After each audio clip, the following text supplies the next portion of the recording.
चलिए अब आपको पश्चिम बंगाल से जुड़ी खबर बताते हैं। आम चुनाव से पहले पश्चिम बंगाल सियासत का नया अखाड़ा बनता जा रहा है। महिलाओं पर टीएमसी नेता शेख शाहजहां की ज्यादती के खिलाफ बीजेपी ने मोर्चा खोल दिया है। कांग्रेस ने भी सीएम ममता बनर्जी को निशाने पर ले लिया है। बीजेपी और कांग्रेस नेताओं का आरोप है कि उन्हें पीड़ित से मिलने नहीं दिया जा रहा है। राष्ट्रीय एससी आयोग ने तो राज्य में राष्ट्रपति शासन लगाने की पैरवी तक कर दी है। उसी पर एक विस्तारित रिपोर्ट है, देखिए।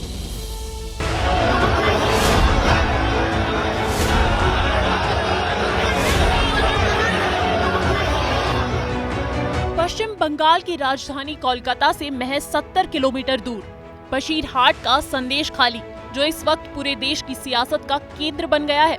आरोप महिलाओं से अत्याचार और बदसलूकी का लगा है और ये संगीन आरोप लगाए जा रहे हैं टीएमसी के नेता शेख शाहजहां पर, जो फिलहाल अंडरग्राउंड है लेकिन सियासी पारा उबाल मार रहा है। लोकसभा चुनाव का ऐलान होने वाला है, लेकिन उससे पहले ही बंगाल का सियासी पारा हाई है। संदेश खाली में इस वक्त संग्राम हो रहा है। एक तरफ बीजेपी के कार्यकर्ता संदेश खाली कांड के खिलाफ सड़कों पर है। शहर शहर बीजेपी ममता सरकार के खिलाफ प्रदर्शन कर रही है। उनके निशाने पर ममता और टीएमसी है, तो दूसरी तरफ ममता और टीएमसी का काडर खड़ा है, जो हिंसा के लिए आरएसएस को जिम्मेदार मान रहा है। केंद्र भी सक्रिय है क्योंकि मामला आदिवासी महिलाओं से जुड़ा है। पार्टी के डेलीगेशन पहुंच रहे हैं, तो राष्ट्रीय अनुसूचित जाति आयोग के पदाधिकारी भी। पुलिस प्रशासन पर भी आरोप लग रहे हैं कि वो पीड़ितों से मिलने नहीं दे रहे हैं। राष्ट्रीय अनुसूचित जाति आयोग ने राष्ट्रपति को अपनी रिपोर्ट भी सौंप दी है। राज्य में कानून व्यवस्था ठप होने की दलील के साथ राष्ट्रपति शासन लागू करने की सिफारिश भी कर दी है।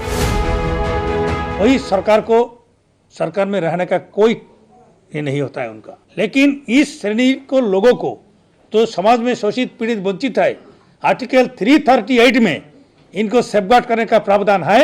और आर्टिकल 338 में एट्रोसिटी वायलेट करने के बाद, बार बार वायलेट करने के बाद अगर किसी भी हालत में सुधार नहीं कर सकता है, तो मालूम होता है वो स्टेट में इन लोगों को सेफ करने का कोई नहीं कर रहा है। बीजेपी हमलावर है। उसके नेता पीड़ितों से मिलने संदेश खाली तो जा रहे हैं, लेकिन लौट रहे हैं खाली हाथ। पुलिस उन्हें रोकने के लिए हर जतन कर रही है। लाठी डंडों का सहारा भी लिया जा रहा है।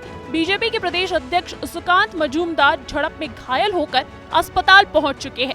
उनसे मिलने और हालचाल जानने वालों का तांता लगा हुआ है।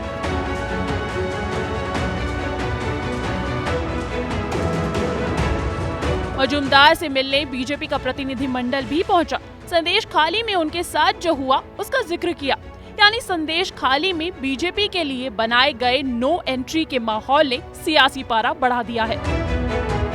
पूरा देश देख रहा है, पूरी दुनिया देख रही है और ममता बनर्जी के तानाशाही तालिबानी रूल को देख रही है और 2024 में इसका सबक उनको सिखा दिया जाए।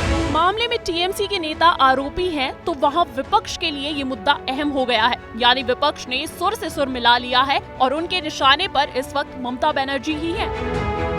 সন্দেশকারী সে সমস্ত মা বোনেরা তারা মহিলা নয়, যাদেরকে রাতের অন্ধকারে ভয় দেখিয়ে স্বামীকে পিটিয়ে ছেলেকে মেরে যাদেরকে রাত্রেবেলায় ভোগ করার জন্য নিয়ে আসা ওদের পার্টি অফিসে, তারা কি বাংলার মহিলা নয়?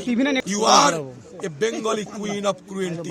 এই শেখ শাহজাহানকে ফাঁসি দিতে হবে এবং যারা এই ধরনের দিনের পর দিন বছরের পর বছর ধরে যারা এই ধরনের অত্যাচার করেছে তাদেরকে সামনে আনা হোক, এনআইএ তদন্ত হোক এবং আমরা চাই যে এদের ফাঁসি হোক।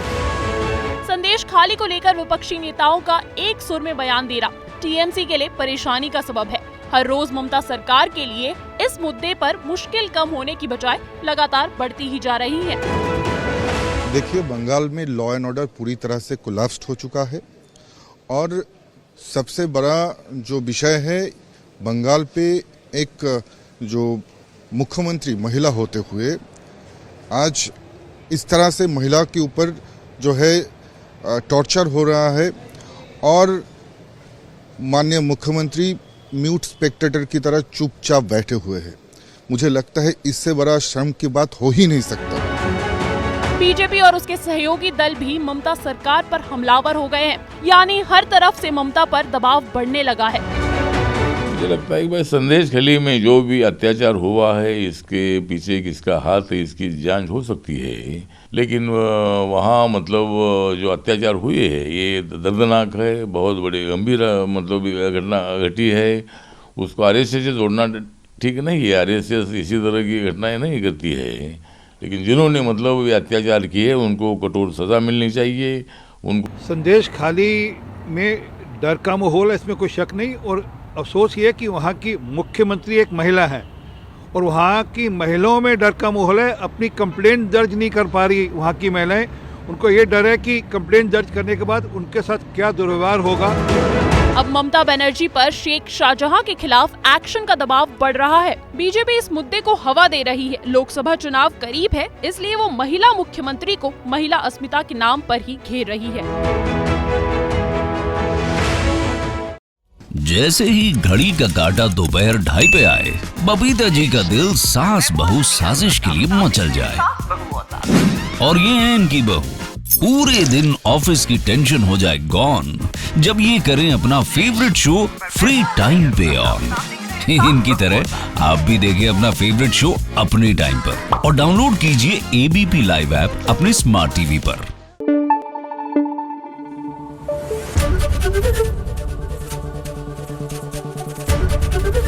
एबीपी न्यूज आपको रखे आगे।